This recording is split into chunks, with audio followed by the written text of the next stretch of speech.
مال نقصانی خواہشوں کا سرچشمہ ہے۔ افضل عبادت پاک دامنی، حرام سے بچنا اور بری عادتوں پر قابو پانا ہے۔ عقل مند ہمیشہ غم و فکر میں مبتلا رہتا ہے۔ رشتے خون کے نہیں احساس کے ہوتے ہیں۔ احساس ہو تو اجنبی بھی اپنے ہو جاتے ہیں، احساس نہ ہو تو اپنے بھی اجنبی ہو جاتے ہیں۔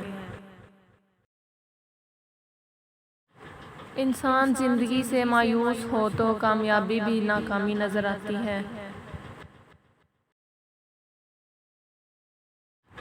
زندگی کا ہر دن آخری سمجھو۔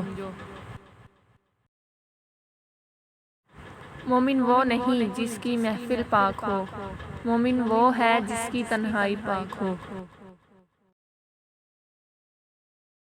5 چیزوں کی 5 جگہ پر حفاظت کرو، محفل میں زبان کی، بازار میں آنکھ کی، نماز میں دل کی، دسترخوان پر پیٹ کی، نگاہ میں حیا کی۔ 3 کام کسی کے دل میں آپ کی عزت بڑھاتے ہیں: سلام کرنا، کسی کو جگہ دینا، اچھے نام سے پکارنا۔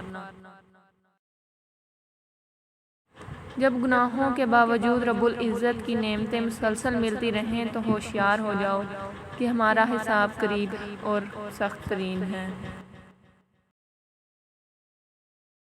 دنیا کو جیتنا چاہتے ہو تو آواز میں نرمی پیدا کرو۔ اللہ کے نزدیک کسی انسان کی عزت جتنی زیادہ ہوتی جاتی ہے، اس کا امتحان بھی اس قدر سخت ہوتا جاتا ہے۔ ذلت اٹھانے سے بہتر ہے تکلیف اٹھاؤ۔ تنہائی میں گناہ سے بچو کیونکہ اس کا گواہ اللہ تعالیٰ خود ہے۔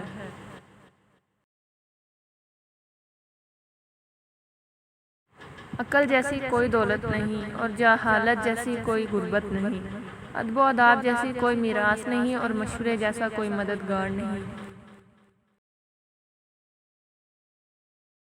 3 چیزیں انسان کو اللہ تعالیٰ سے دور کرتی ہیں: اپنے عمل کو زیادہ سمجھنا، اپنے گناہوں کو بھول جانا، اپنے آپ کو سب سے بہتر سمجھنا۔ شہد کے سوا ہر میٹھی چیز میں زہر ہے اور زہر کے سوا ہر کڑوی چیز میں شفا ہے۔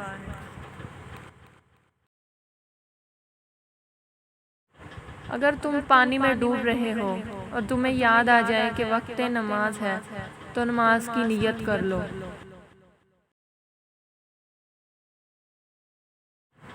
کسی کے خلوص اور پیار کو اس کی بے وقوفی مت سمجھو، ورنہ کسی دن تم خلوص اور پیار تلاش کرو گے اور لوگ تمہیں بے وقوف سمجھیں گے۔ بہترین آنکھ وہ ہے جو حقیقت کا سامنا کرے۔ کم کھانا، کم سونا اور کم بولنا اللہ کے دوستوں کی نشانی ہے۔ زیادہ کھانا، زیادہ سونا اور زیادہ بولنا شیطان کے دوستوں کی نشانی ہے۔